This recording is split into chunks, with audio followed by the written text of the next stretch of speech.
Myself, K.C. Bhushan, invites all of you for the online classes during COVID-19. As you know, we have discussed about the sexual reproduction in plants in previous classes. Today, I am going to restart the next part of sexual reproduction, which occurs in human beings.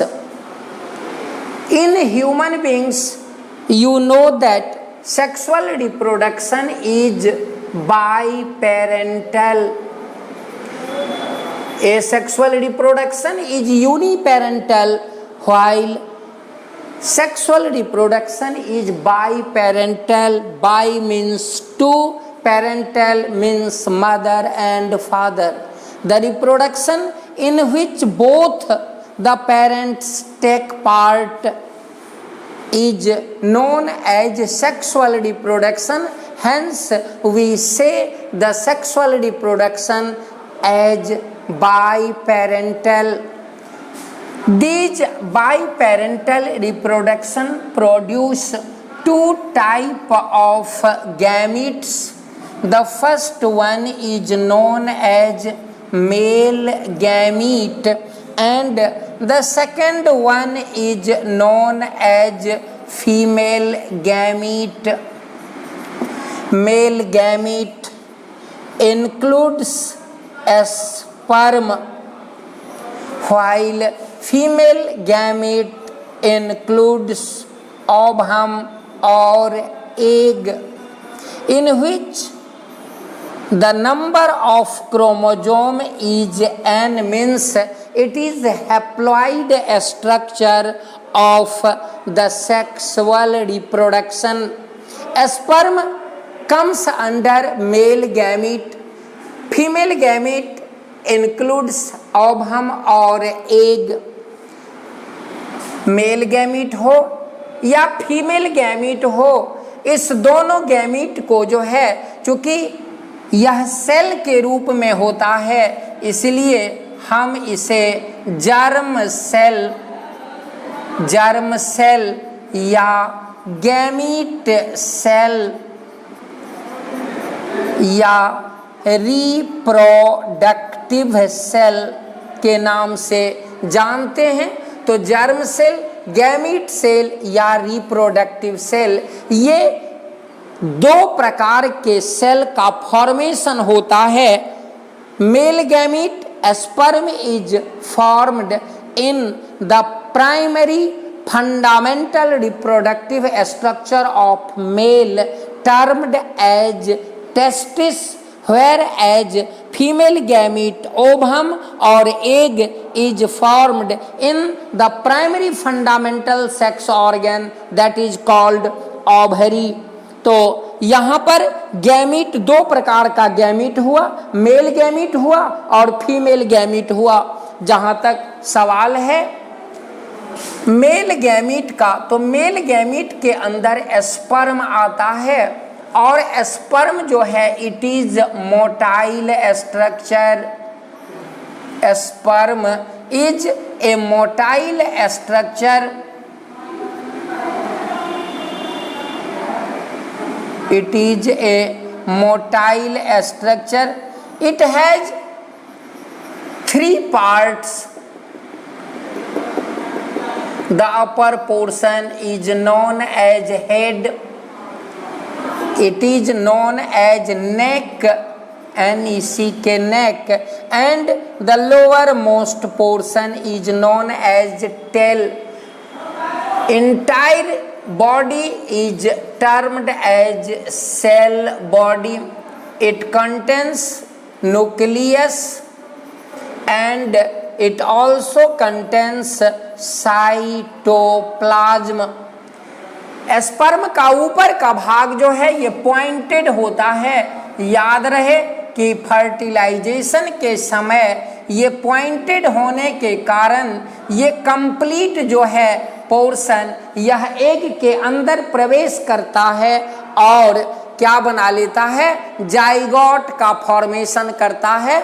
तो ये जो है आपका pointed structure है, इस भाग को हम एक्रोसोम कहते हैं। बीच वाले भाग में माइटोकॉन्ड्रिया होता है, जबकि सबसे नीचे वाले भाग को हम टेल के नाम से जानते हैं। तो इस प्रकार से यहाँ पर मेल गैमीट स्पर्म और फीमेल गैमीट ओवम और एग दोनों के बीच में जब फ्यूजन होता है तो n + n = 2n and 2n is a diploid body.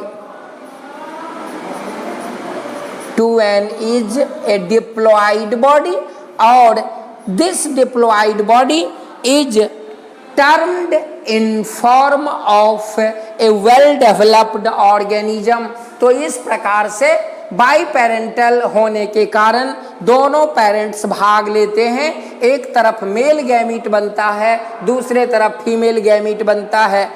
Male gamete हो या फीमेल गैमीट हो, इसका नेचर हैप्लॉइड होता है, स्पर्म यहाँ कहते हैं, और दूसरे स्ट्रक्चर को जो है सो ओवम के नाम से जाना जाता है।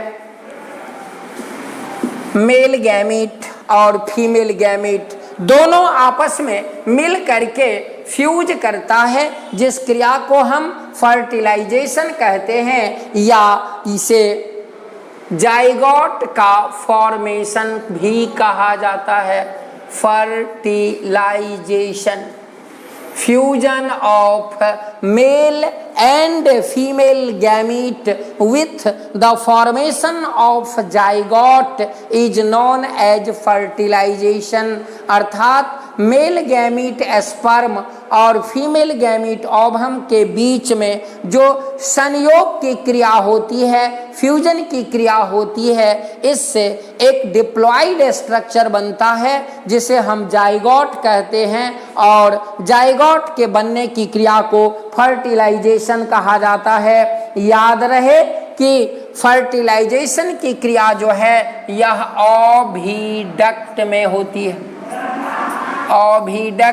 ओविडक्ट यह जो है फैलोपियन ट्यूब का एक भाग है।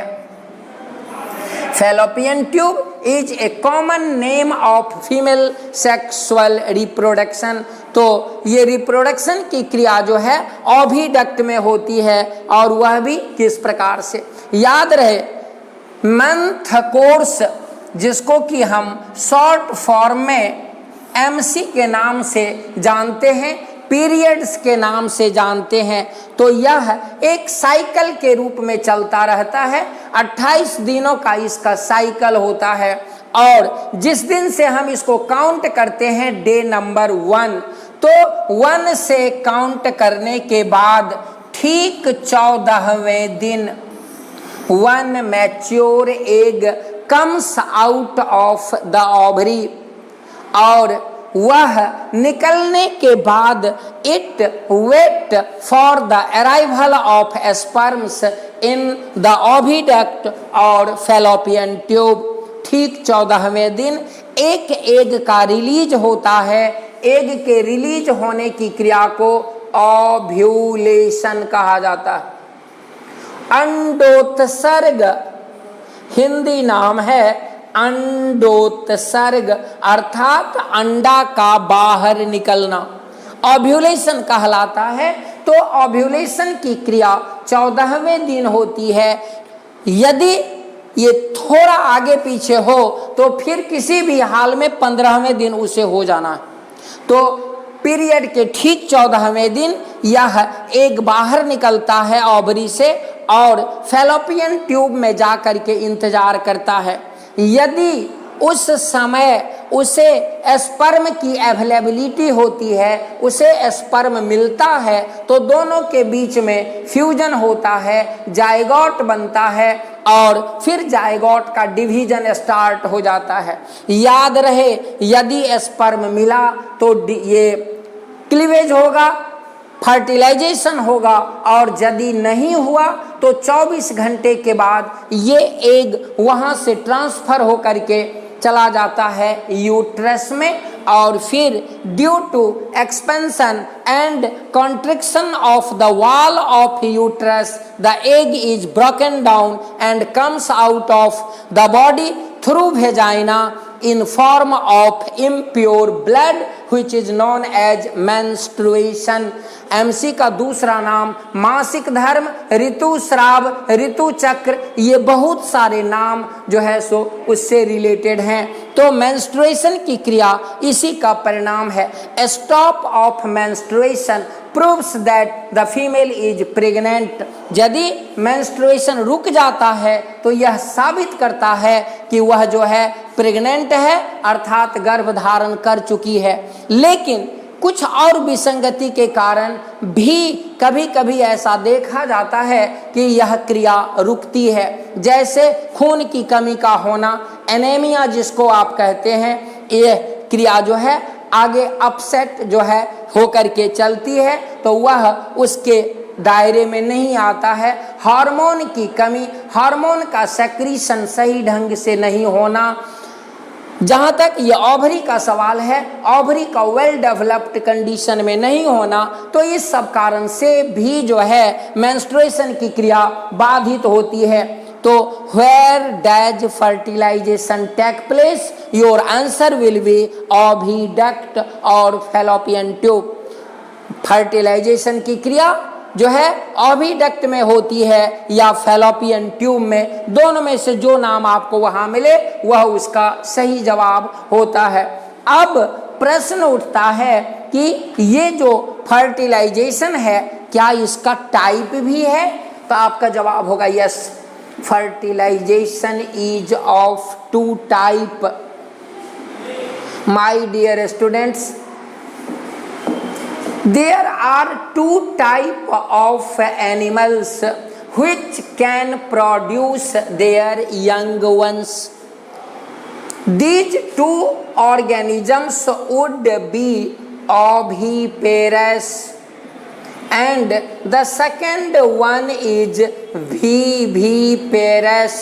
वैसा प्राणी जो बच्चे को जन्म देती है और अपना दूध पिला करके उसका पालन पोषण करती है, ऐसे ऑर्गेनिज्म को हम विविपेरस कहते हैं। जबकि वैसा ऑर्गेनिज्म जो अंडे को देती है, अंडा देती है और फिर अंडे से अप्रत्यक्ष रूप में बच्चे का फॉर्मेशन होता है तो उसे ओविपेरस कहा जाता है।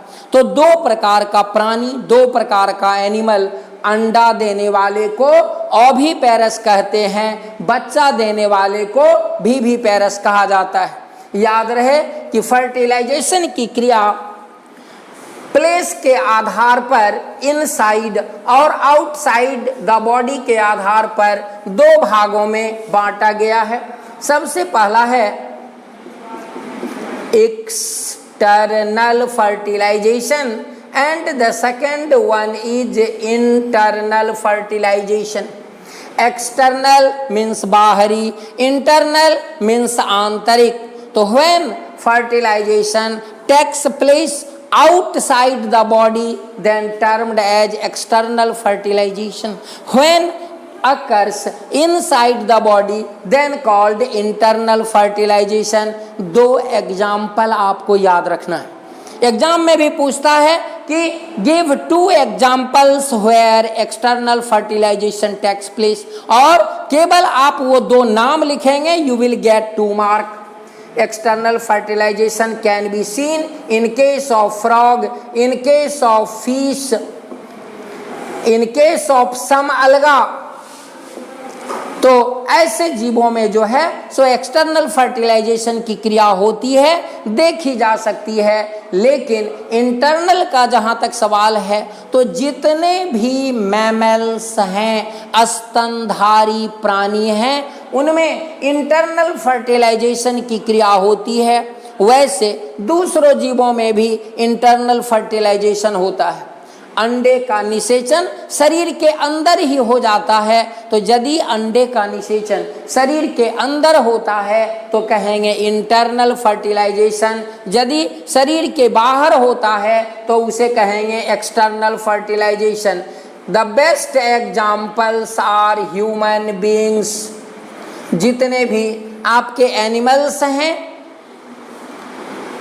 उसे हम इस कैटेगरी में रख सकते हैं, खास करके इंटरनल में। तो जितना भी चाहे आपका पालतू प्राणी हो या जो भी इंटरनल फर्टिलाइजेशन के अंतर्गत आता है।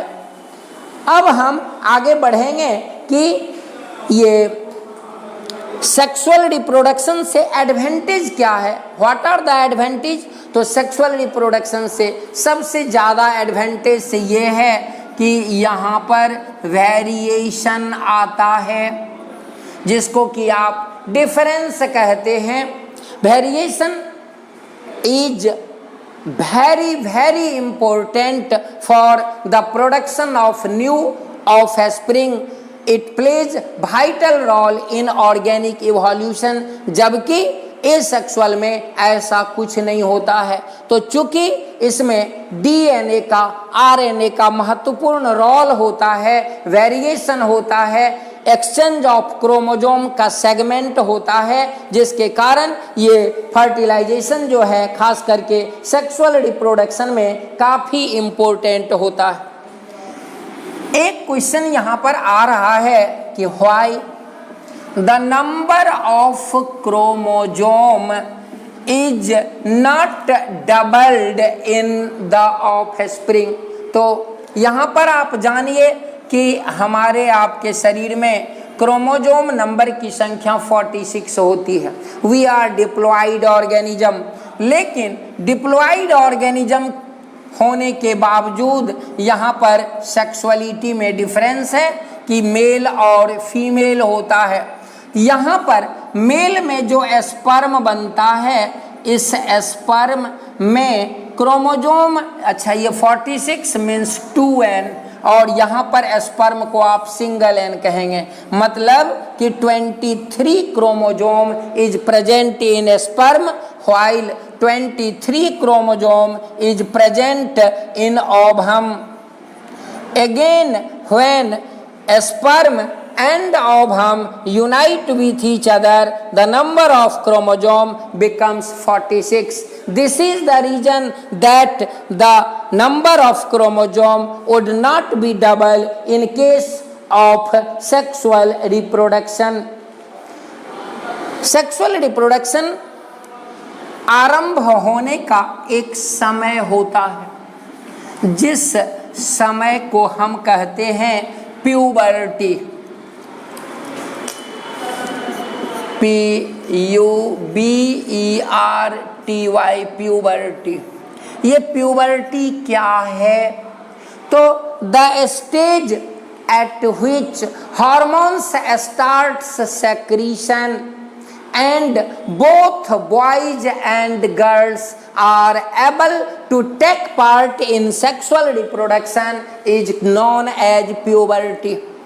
वैसी अवस्था जहाँ पर पहुँचने के बाद हार्मोन का सेक्रीशन आरंभ हो जाता है और लड़का हो या लड़की, वह दोनों सेक्सुअल रिप्रोडक्शन के कैपेबल हो जाता है, योग्य हो जाता है, और यदि वह सेक्सुअली रिप्रोड्यूस हो सकता है तो such stage, such condition is known as puberty. याद रहे कि इन केस ऑफ